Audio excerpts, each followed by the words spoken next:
বহুত কষ্ট করে ঢাকা হোটেল খুঁজে বের করা হয়েছে। ঢাকা হোটেল, রাজধানী হোটেল সব এক জায়গায়।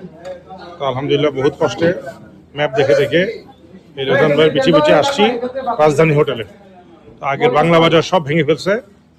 তো এখন এই বাংলা হোটেল মদিনাতে বের করা খুব কষ্ট। আলহামদুলিল্লাহ আমরা আজকে রাজধানী হোটেলে রাতের খাবারটা খাইলাম।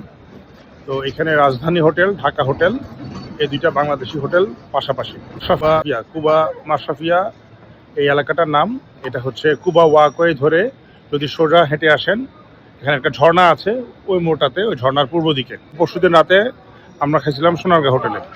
তো ওখানে তিনজন মিলে খাইছি ইলিশ মাছের ডিম, ডাল, ভর্তা, সবজি। এই তিনজনের বিল আসছিল 102 টাকা, মানে 102 রিয়াল।